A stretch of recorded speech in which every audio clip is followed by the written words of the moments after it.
macroscopio es un instrumento que permite ver de cerca algo grande, y esa será nuestra intención. Acercarnos desde las pequeñas historias personales y sus recorridos al sistema científico nacional. ¿Quiénes lo conforman? ¿Cómo llegaron allí? ¿Desde dónde partieron? ¿Qué obstáculos tuvieron que sortear? Son solo algunas de las preguntas que estaremos contestando en nuestro programa. Les invitamos a escuchar estas trayectorias y a sus protagonistas.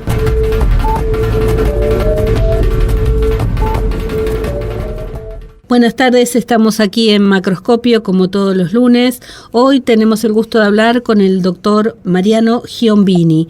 Mariano es licenciado en Ciencias Biológicas, doctor en Biología, es investigador de CONICET. Su especialidad es la dispersión de plantas a través de grandes mamíferos, la importancia de los grandes vertebrados en la dispersión de semillas. Se desempeña en el Instituto de Biología Subtropical IBS Nodo Iguazú, de aquí de Misiones, y agradecemos su presencia y le damos la bienvenida a Macroscopio. ¿Cómo estás, Mariano? Hola, buenas tardes, Sandra, te agradezco el llamado y buenas tardes a toda la audiencia también. Un gusto hablar con ustedes. Gracias. Bueno, siempre empezamos el programa hablando un poquito de recorridos personales. En tu caso, ¿cómo elegiste tu carrera? ¿En qué momento, si hay un momento, se definió esta pasión, este gusto, esta curiosidad por la biología? Bueno, sí, mira, te cuento, en mi caso creo que fue a una edad bastante temprana, digamos, porque creo que entre los 6 y 8 años aproximadamente ya me empezó a interesar la naturaleza y los bichos, digamos, y ya tuve mucho interés por todas esas cuestiones, mucha curiosidad, y si no recuerdo mal, me parece que mirando documentales en la tele, alguna vez le pregunté a mis viejos cómo había que hacer para convertirse en una de esas personas que andaban ahí por la selva, capturando mariposas o haciendo ese tipo de actividades, y alguna vez creo que me dijeron que había que estudiar biología, y tengo esos recuerdos, digamos, y como que a partir de eso ya no tuve mucha duda de que iba por ese lado mi vocación, digamos, ¿no? Así que después de eso no tuve grandes dudas, ¿no? Uh-huh. Por supuesto hay un montón de otras cosas que por ahí también me han llamado la atención, me han interesado, pero creo que siempre a partir de ese momento ya tuve bastante claro que me gustaba eso. Y después creo que se me fue despertando también un poco me aumentó la curiosidad por el tema de la naturaleza en los momentos que teníamos la suerte de poder salir unos días de vacaciones y ver, ver ambientes distintos, paisajes distintos, ambientes naturales, digamos, uh-huh. Y creo que ya a partir de eso quedé motivado para estudiar biología. Qué bueno. ¿Cómo hiciste tu formación? ¿Estudiaste en universidad pública? Sí, estudié en la Universidad de Buenos Aires. Hice la carrera de grado, la hice ahí, la licenciatura en Ciencias Biológicas. Uh-huh. Yo en ese momento, vivía en la casa de mis viejos en la zona oeste del Gran Buenos Aires, uh-huh. Así que hacía un esfuerzo para viajar, digamos, con el tren y el colectivo desde la zona oeste, sí, hasta la ciudad universitaria, Dios mío, mucho viaje. Era todo un viaje, así que bueno, ahí fue un sacrificio, pero que lo encaré con mucho entusiasmo, digamos, uh-huh. En ese momento, y después fui un poco privilegiado, digamos, de que mis viejos me podían en algún momento prestar un auto, prestar el vehículo, así que bien. Ahí reduje los días que tenía que viajar en transporte público, uh-huh. Y eso me ayudó, ¿no? Cosa claro. que por supuesto valoro mucho y sé que en muchos casos esa oportunidad no está, ¿no? Pero no bueno, está, también... Sí. También viví un poco el tema de viajar en el tren Sarmiento en épocas que ha funcionado que era muy importante para nosotros y ha funcionado bastante mal, ¿no? Uh-huh. Así que padecí esas cosas también, digamos. Y bueno, esa fue mi época de cursada, uh-huh. En la universidad, que fue intensa, pero también muy gratificante, ¿no? ¿Sos la primera generación en tener educación superior o ya hay profesionales en tu familia? No, mira, en el caso de mis viejos, mi papá es abogado y mi vieja es profesora de matemática. Ahora ya no ejercen, están los dos jubilados, pero bueno, tenían estudios terciarios y universitarios. diario, ¿no? Así que bueno, eso también creo que sirvió para que supieran lo que significaba estudiar y las cosas que requería, ¿no? De que, claro, qué sé yo, el tiempo y el espacio para dedicarle a eso, ¿no? No solo la cuestión material, bueno, que yo tuve la suerte de no tener que estar trabajando en ese momento, sino también las condiciones realmente para dedicarse al estudio, ¿no? Sí. Con un espacio, con un ambiente de silencio en la casa y esas cosas. Claro. Así Y que también siempre lo recuerdo y lo agradezco. Lo que comentabas, ¿no? El acceso a la universidad, porque aunque sea gratuita, a veces no significa que por no pagar una cuota no tengas erogaciones, ¿no? Al contrario, como vos decís, los viajes, en tu caso, bueno, podías desplazarte en el día, ir y venir, a veces no, sabemos aquí, por ejemplo, en la Universidad Nacional de Misiones tenemos muchísimos estudiantes que son de afuera, digamos, de Posadas, de otras provincias. De otras provincias también, entonces eso es un tema no menor, ¿no? Sobre todo en estas situaciones de tanta crisis o inestabilidad económica. Sí, totalmente, tal cual, así como lo decís. Incluso creo que mis viejos tuvieron la suerte de que, a pesar de que mis abuelos no eran, digamos, no habían estudiado en la universidad, pero sí tenían claro que era algo importante, entonces han hecho un esfuerzo incluso tal vez mayor al de mis viejos para que ellos sí pudieran estudiar, claro, ¿no? en esta generación anterior a mí, digamos. Así que bueno, eso creo que es un valor importante que requiere más allá de lo material, que por supuesto es indispensable, también una actitud y una postura frente a las cosas para poder afrontar todas esas dificultades, ¿no?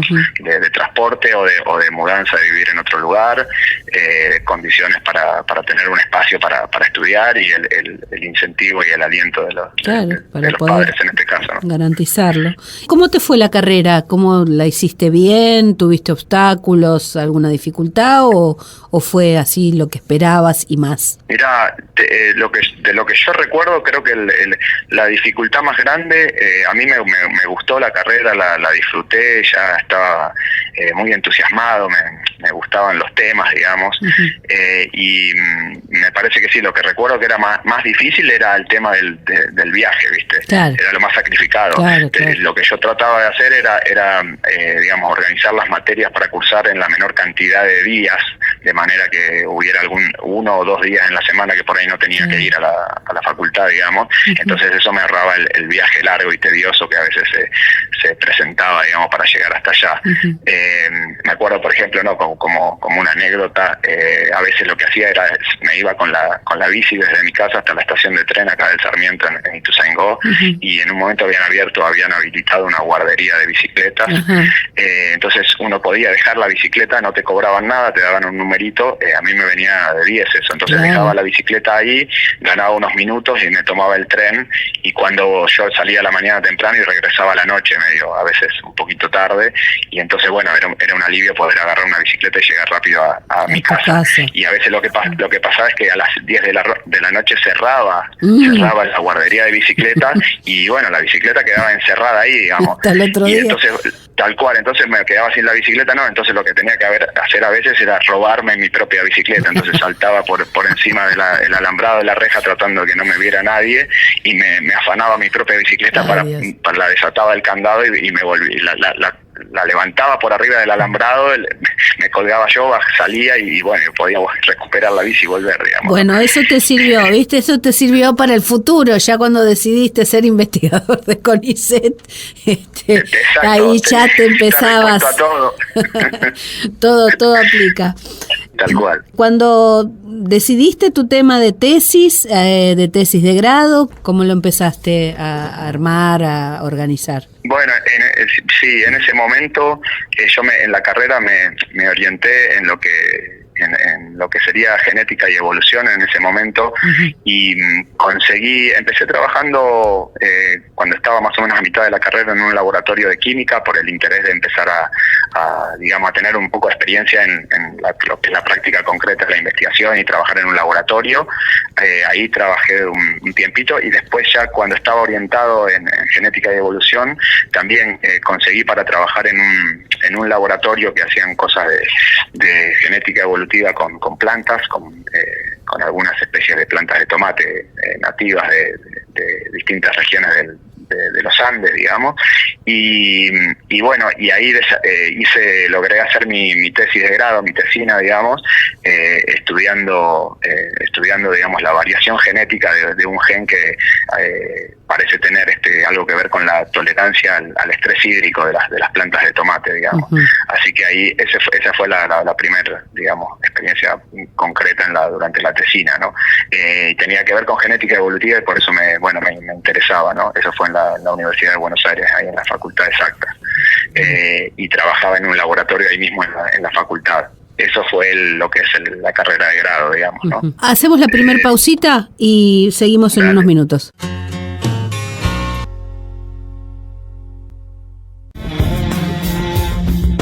Macroscopio. Investigar. ¿Para qué? Seguimos hablando con el doctor Mariano Giombini. Bueno, nos estaba comentando sus primeros años de formación, su tesis de grado, y ahí ya aparecieron las plantas y las semillas. Así que ya estaban marcando ahí un interés, un caminito que después seguirás por otro lado. ¿Cómo resultó esa defensa de tesis? Y a partir de ahí, en ese momento, en ese proceso, decidís seguir con la investigación, o pensabas solamente hacer el doctorado, o fue combinado? Sí, mira, lo que recuerdo de la etapa de la tesis fue, y toda la facultad, tengo, digamos, recuerdos muy lindos. No recuerdo haber tenido grandes inconvenientes, así que eso se desarrolló, digamos, que más o menos normalmente, y lo que sí tenía muy claro en ese momento, ya finalizando la carrera, es que me quería ir de Buenos Aires, de cualquier ciudad grande, digamos, y me quería ir a lugares más, digamos, con más ambiente silvestre, ¿no? Uh-huh. Y entonces siempre pensaba en Chaco o en Misiones, ¿no? Como lugares de mucha biodiversidad y etcétera. Entonces me iba perfilando para ese lado y siempre la idea fue, bueno, tratar de encarar un proyecto de doctorado en algunos de esos lugares, ¿no? Uh-huh. En ese momento me interesaban distintas cosas, pero lo que era ecología, genética y evolución me gustaban, digamos. Uh-huh. Así que bueno, después se vio que charlando, digamos, ahí con una investigadora que en ese momento era profesora de una de las materias, la doctora Susana Bravo. Ella trabajaba con monos aulladores en Chaco. Uh-huh. Y estaba pensando también en empezar a desarrollar un proyecto en Misiones, digamos. En ese momento ya estaba también para terminar la carrera, digamos, y bueno, quería hacer algunas cosas. Ella estaba interesada en hacer algunas cosas de genética y yo también estaba interesado, y empezamos a conversar la posibilidad de combinar esas dos cosas, hacer trabajo de campo, digamos, y cosas más de ecología y algunas cosas de genética. Y entonces en ese momento, bueno, surgió la posibilidad de irme para Misiones, ¿no? Y empezar un doctorado allá. Uh-huh. Así fue como empieza digamos, mi carrera de doctorado, digamos. Y ahí, en ese momento, intenté armar un proyecto para poder desarrollar la parte de genética en Posadas. Uh-huh. Así que ahí me fui, estuve entre el 2008 y fines del 2009, más o menos, estuve viviendo ahí un par de años en Posadas. Y bueno, en ese momento estuve en el sexto piso ahí de la Facultad de Exactas. Uh-huh.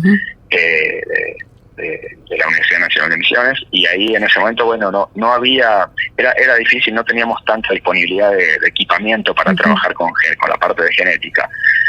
Así que ahí estuve 2 años trabajando, y bueno, después por contingencias de la realidad, donde que no, digamos, la falta de equipamiento y esas uh-huh. cosas, tuve que regresar a Buenos Aires. Volví a trabajar al INTA de Castelar, para poder terminar el doctorado, hacer la parte de genética, digamos. Uh-huh. Hice parte de campo en Posadas, o sea, en realidad viviendo en Posadas, pero trabajando en el Parque Nacional Iguazú y en lugares, uh-huh. zonas aledañas al parque. Y la parte de genética tuve que volver a Buenos Aires a terminar de desarrollarla acá en el INTA de Castelar, digamos.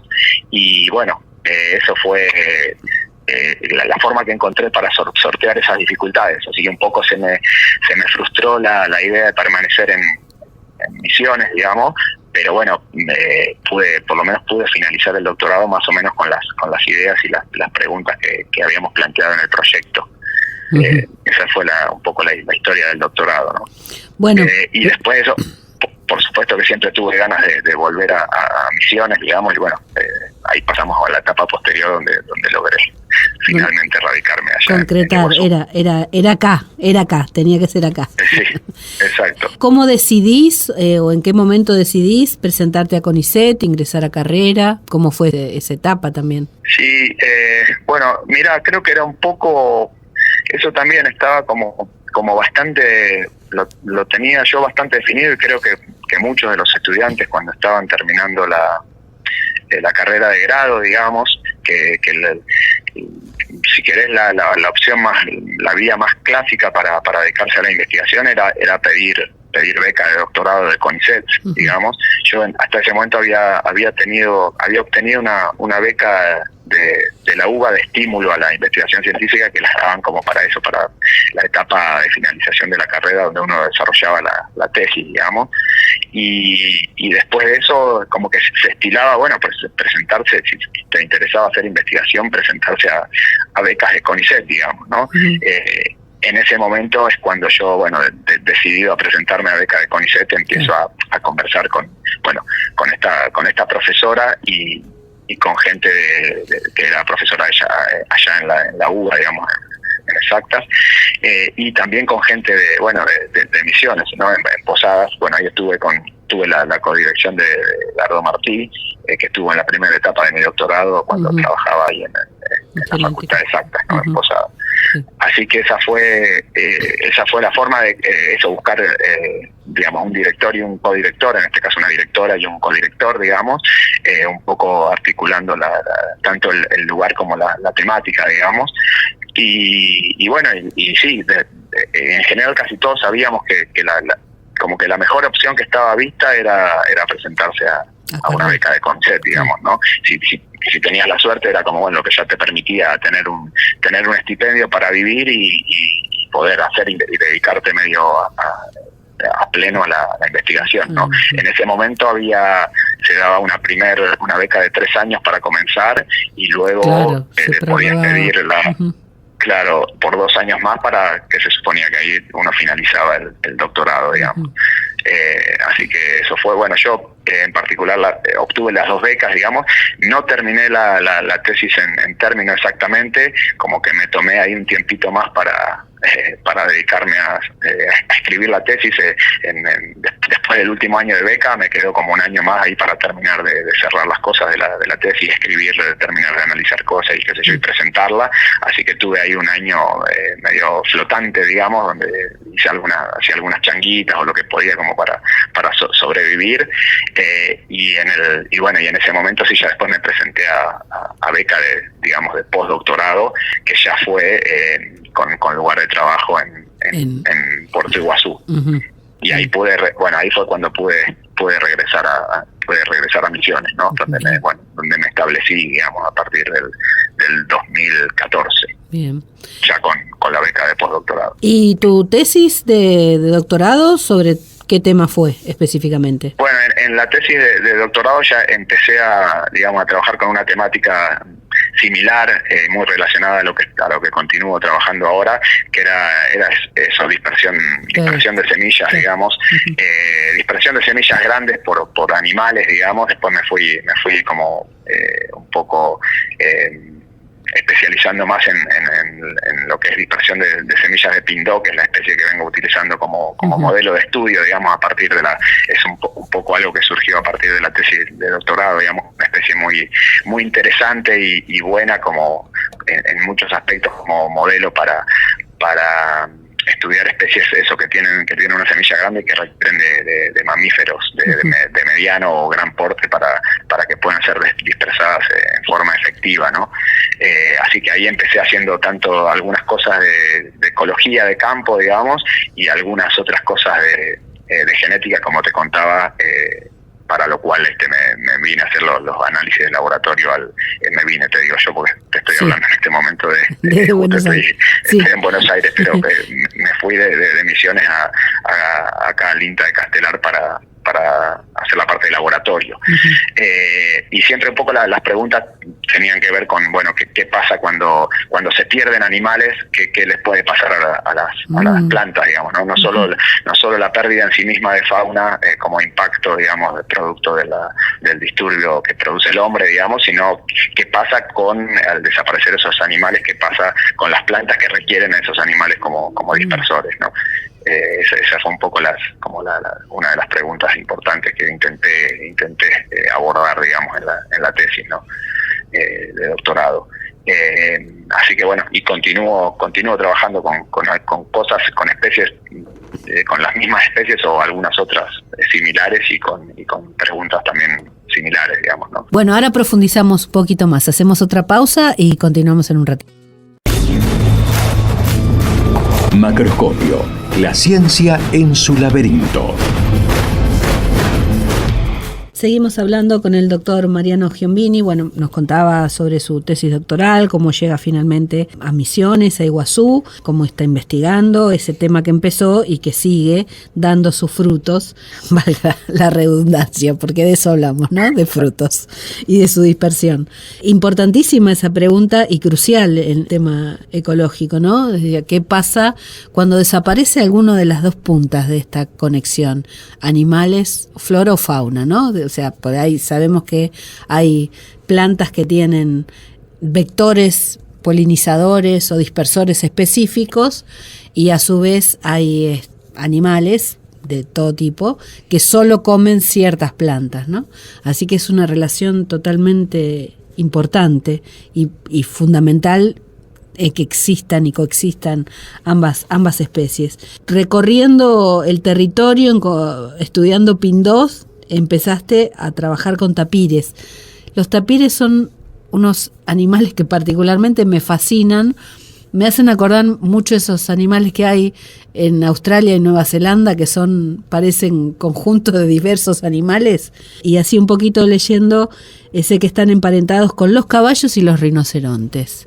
Así que menuda especie has elegido, que además, bueno, calculo que además sé que está en el libro de la UICN sobre peligro de extinción, no sé en qué rango aquí, si está vulnerable, sé que en otros países está en la lista roja. Es un animal que poco visto y supongo que habrás ahondado en tu conocimiento sobre ellos. Sí, tal cual, Sandra. Eso, es una especie, digamos, bastante singular la que tenemos acá en Argentina, digamos, que actualmente se conocen 3 especies de tapires en lo que es Sudamérica y Centroamérica, digamos.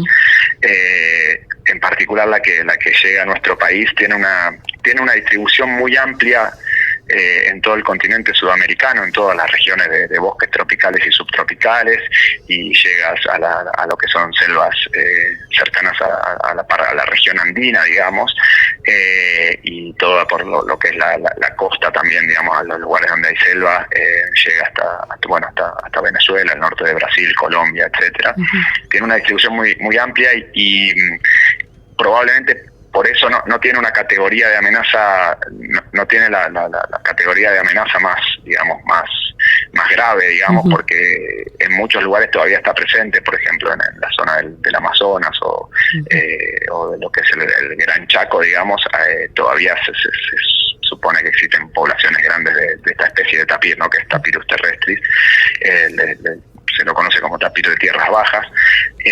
Las otras dos especies que hay tienen una distribución más restringida, el tapir de montaña y el tapir de Baird, que está en Centroamérica, digamos. Pero lo cierto es que a pesar de que su distribución es muy amplia y históricamente ha abarcado gran parte de nuestro continente sudamericano, en muchas regiones a nivel local está extinto o seriamente amenazado, digamos, ¿no? Se lo considera a nivel global, se lo considera una especie vulnerable, es decir, que está amenazado, y en particular en Argentina, en el bosque atlántico, se lo considera con un grado de amenaza mayor, ¿no? Porque es una población, digamos, no tan grande grande y porque sabemos que en lugares que no tienen una masa boscosa suficientemente extensa y continua y que no están protegidos sobre todo de la cacería, es una especie muy sensible, digamos, ¿no? Entonces está ausente de estas regiones que no están bien protegidas y que tienen suficiente extensión de territorio boscoso, digamos, ¿no? Y bueno, eso por un lado en cuanto a su estado de conservación, digamos. Y bueno, es una especie que como muchos mamíferos así de gran porte tiene una tasa de reproducción baja, digamos, ¿no? Normalmente tienen en cada evento de parición tiene una sola cría, digamos, que lleva su tiempo, entonces tienen tasas reproductivas bajas, y como te decía, requieren extensiones de territorio grande. Y por otro lado tiene algunas singularidades en cuanto a su rol ecológico, no tanto como dispersor de semillas, como algunas otras funciones, como modelar la estructura de la vegetación, porque también se alimenta de brotes, de hojas y de tallos, digamos, lo cual le da cierta estructura particular al sotobosque en la selva, ¿no? Es un animal que se mueve mucho, digamos, así que bueno, es una especie interesante y no tiene especies que sean parecidas, ¿no? Es muy singular, ¿no? Ha habido otras especies de tapires y ha habido otras especies de mamíferos grandes hasta lo que fue el fin del Pleistoceno, hace unos 10.000 años atrás, es lo que se conoce por registros fósiles y qué sé yo, pero todas esas especies se han extinto, digamos, y el único representante de esa megafauna actualmente es el tapir, ¿no? Lo cual lo vuelve una especie singular. Sí, muy, muy singular. Sobre todo por, esa contextura, ¿no? Lo que te comentaba antes, que se parecen varios animales a la vez y esa proboscis que tiene, que también es muy llamativa, ¿no? Porque está ahí puesta como, por supuesto, debe tener una función, que seguro me contarás en este instante, pero es como que no tiene nada que ver con el resto del cuerpo. Sí, da esa impresión. Tal cual. Tiene el animal tiene una anatomía, una fisonomía muy particular. Como vos bien dijiste, está, digamos, evolutivamente emparentado con el caballo y con los rinocerontes, digamos. Tiene un porte, si querés, un poco más como retacón que un caballo, digamos, pero en muchas cosas son similares. El sistema digestivo es similar, digamos, y otras cosas, y lo que es muy distintivo en el tapir, claro, es la proboscis, ¿no? Como ese hocico prolongado, digamos, que se supone que, hasta donde yo sé, tampoco soy un especialista en esas cosas, pero hasta donde sé, la proboscis es una de las funciones que tiene, es ayudarlo al momento de arrancar y llevarse lo que son las hojas, digamos, a la boca para comer, ¿no? Se alimenta mucho, en gran parte, de hojas y brotes tiernos, y por otro lado de frutos, ¿no? Que es la parte que me toca a mí, digamos. Y por supuesto tiene un sentido del olfato muy desarrollado. Claro. No así la vista, no son animales que vean bien, son animales mayormente nocturnos, digamos, pero sí se valen mucho del olfato y de la audición, digamos, ¿no? Del oído. Tienen muy desarrollado el sentido del oído y del olfato, y son, a pesar de su peso, digamos, que imagínate un tapir adulto puede alcanzar más o menos 250 kilos de peso, pero son excelentes nadadores, ¿no? Pueden cruzar ríos anchos tranquilamente. De hecho, se sienten seguros, una de las vías de escape frente a predadores. Vale mencionar que el jaguarete creo que es el único animal que normalmente puede predarlo, digamos, salvo en el caso de que cazarlo, capaz que sí. Y bueno, los tapires suelen, como vía de escape, suelen arrojarse si tienen un curso de agua cerca, se sienten seguros porque nadan bien, ¿no? Digamos. Así que es un bichito, la verdad, que interesante. Sí, cosas que me estabas diciendo me hicieron acordar a los rinocerontes, que también ven poco y escuchan mucho, y y el rinoceronte negro que come hojas también tiene como un pico ahí medio extraño en su boca que lo ayuda a cortar, así que ahí... Claro, probablemente, exacto, sea una especie de, una suerte de convergencia ahí en la función, digamos, ¿no? Exacto, con esa función. ¿Cómo descubriste o cómo haces el seguimiento? Después lo profundizamos un poco más en el otro bloque, pero en principio, ¿cómo fue esta relación que encontraste entre las semillas de pindó y los tapires? Bueno, mira, sí, te cuento, cuando yo empecé el proyecto del doctorado, la idea era trabajar con con varias especies de semilla grande, entre las cuales estaba planteado trabajar con el pindó, con el palmito también, que es la otra especie de palmera que hay en lo que es el bosque atlántico en el norte de Misiones, digamos. Tiene una semilla un poquito más pequeña que el pindó, digamos, pero es una semilla, en términos generales, es una semilla grande, ¿no? Que los pajaritos y aves pequeñas no pueden ingerir, digamos. Y con el alecrín, creo que era en ese momento.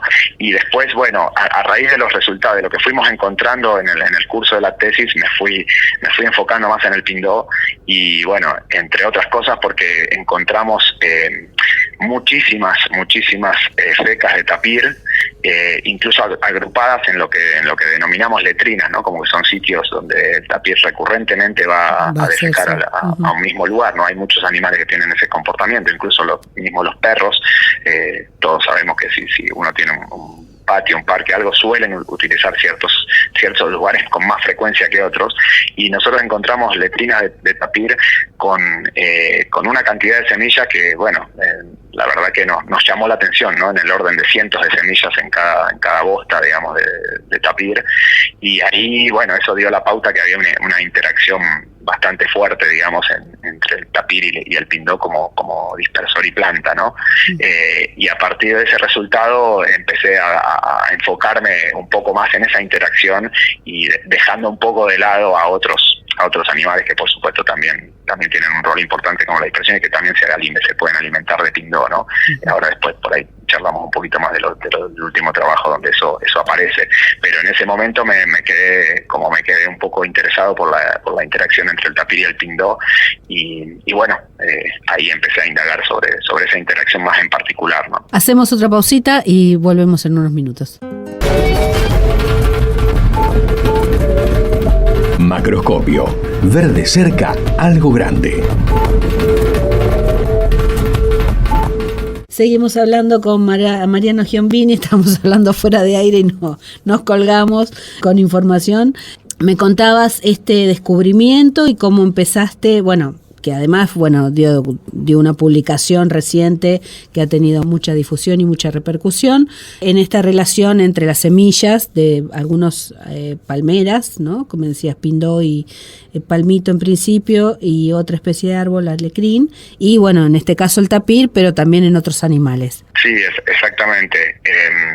Ahí te contaba que inicialmente también pensábamos trabajar con el palmito. Había algún trabajo que mostraba que los tapires también dispersaban palmito, pero bueno, los resultados nuestros no corroboraban eso, sino que mostraban que claramente tenía una preferencia por el pindó, digamos, ¿no? Si bien es cierto que hemos encontrado semillas de palmito en las heces de los tapires, pero claramente ocurría con una frecuencia mucho menor, y también encontramos muchas semillas de palmito rotas, evidentemente por la masticación, ¿no? Entonces probablemente perdían viabilidad para germinar, digamos, así que aparentemente la interacción con el palmito no es tan fuerte, y después, digamos, yendo más al detalle de lo que estaba reportado, había sido un dato mucho más aislado, digamos, el que se había informado sobre la posible dispersión de palmito por el tapir, que seguramente ocurrirá, pero aparentemente es un evento mucho menos frecuente, digamos, ¿no? Nosotros trabajando incluso en áreas donde la densidad de palmitos es muy grande, y en épocas en que los palmitos estaban con mucho fruto, uno iba a buscar ese de tapir y encontraba que prácticamente el 90% de las semillas que tenía, semillas grandes, digamos, eran de pindó. Ese fue un resultado también que un poco, bueno, nos hizo también enfocarnos más en el pindó, ¿no? Como te contaba antes. Así como encontrar el hallazgo de encontrar no solo las semillas, sino muchas planturitas, ¿no? Como si fuera una especie de las letrinas de los tapires, o como una especie de almácigo donde crecen las planturitas del pindó, ¿no? Claro, zonas de alta regeneración. Así que eso funciona como una especie de jardinero o de horticultor para cultivar plantitas de pindó, ¿no? ¿Cómo es el trabajo cotidiano? Sé que obviamente deben tener su parte de laboratorio, su momento de producción y publicación, escritura, pero las campañas, ¿cómo organizan eso? ¿Cuál es el trabajo directamente en el territorio? Bueno, mira, sí, el trabajo de campo, una de las actividades, digamos, más importantes quizás, junto a veces con el laboratorio. La parte de laboratorio, cuando yo finalmente medio que fui abandonando la cuestión de la genética por la dificultad de acceder a equipamiento, a laboratorios, digamos, adecuadamente montados, si querés, y lo caro que es hacer genética, ¿no? También hay una cuestión ahí de costos que es muy muy definitoria, digamos. Me fui volcando más a eso, a hacer otro tipo de trabajos y con mucho más campo, ¿no? Y bueno, las campañas de trabajo de campo suelen ser muy muy intensas, donde obviamente salís mucho de la rutina. Prácticamente tenés que poner toda la logística de tu vida y tu cuerpo a disposición de lo que requiere la campaña, digamos, así que requiere organización previa también, y obviamente no existe lo del tema de respetar algún tipo de horario de trabajo, sino que hacer lo que te demanda el proyecto, digamos, y hasta donde te da el cuerpo, por lo menos, ¿no? Yo en general he trabajado la parte de campo, la he realizado casi siempre en el Parque Nacional Iguazú, digamos, donde están estas especies que a mí me interesan, el sistema con el que trabajo, digamos, y un poco también en fragmentos de bosque en chacras en la zona de Andresito, digamos, ¿no? Como representación de áreas que están digamos defaunadas o parcialmente defaunadas, ¿no? Que tienen bastante impacto ahí antrópico y que donde hay algunas especies que no están, entre ellas el tapir, ¿no? Y así que bueno, el trabajo de campo es también muy lindo, digamos, ¿no? Pero requiere también un esfuerzo y organizar bien el momento que estás, porque te demanda mucho, te cansa bastante y bueno, y siempre aparecen dificultades logísticas, ¿no? Como te imaginarás, el uso de un vehículo que se te puede encajar en el barro, poder pinchar las cubiertas, etcétera. Pero bueno, es una parte también para mí muy gratificante, ¿no?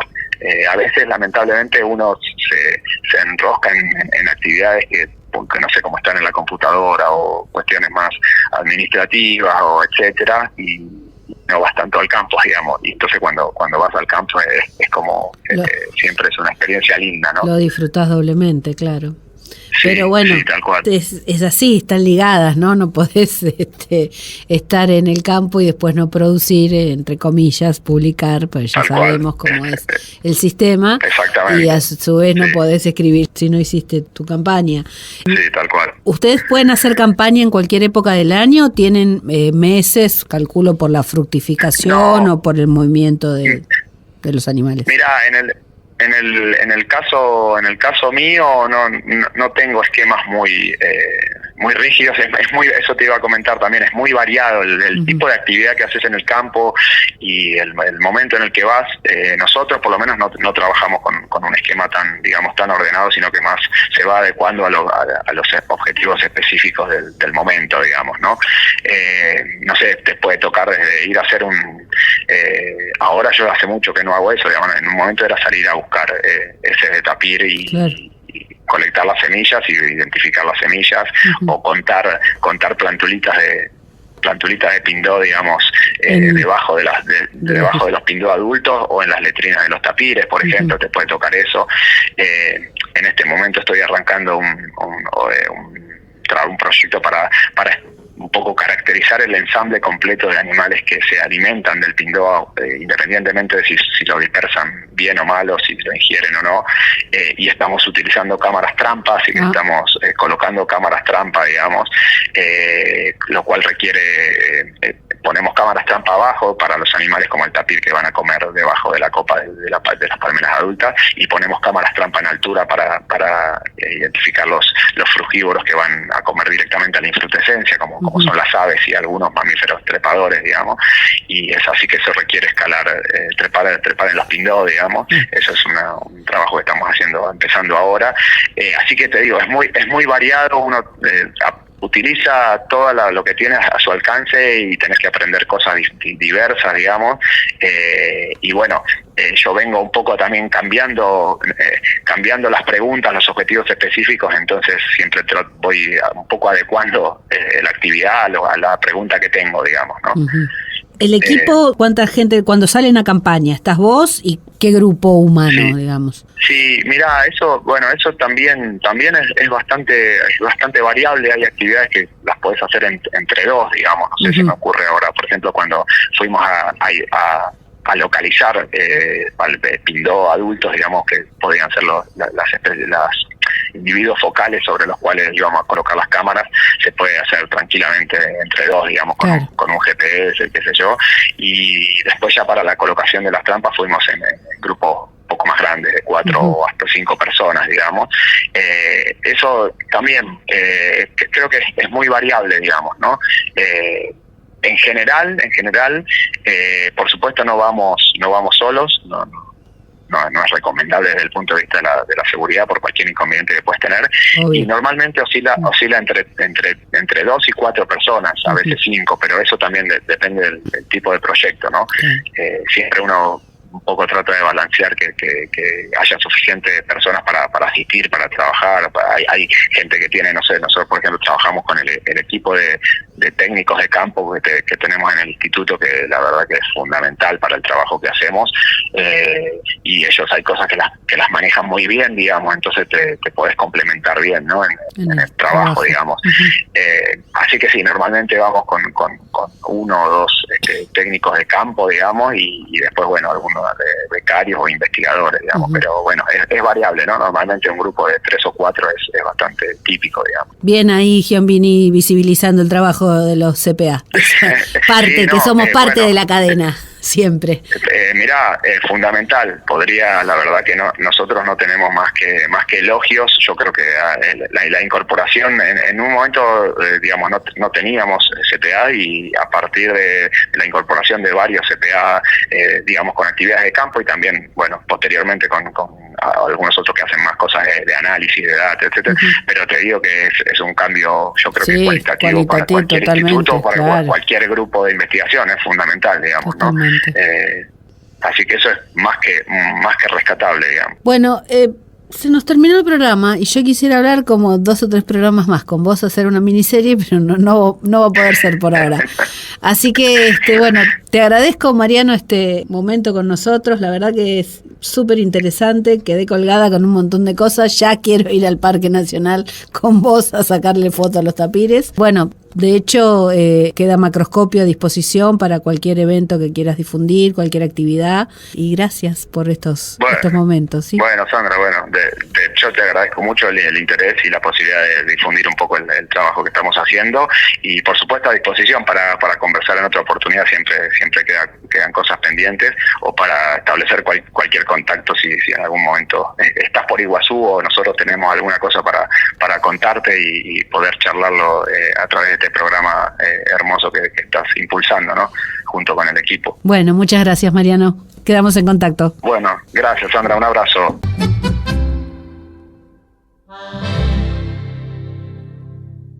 Hoy escuchamos en Macroscopio Semillas del Corazón de León Gieco, Amanecer en Misiones de Ramón Ayala, Los vientos se desatan de Cito Segovia, Garzas viajeras por Aníbal Zampayo y La Torcaza de Raúl Barbosa. Nos despedimos hasta el próximo lunes. Los saluda Sandra Nicosia, Operación Técnica Beco Blanco.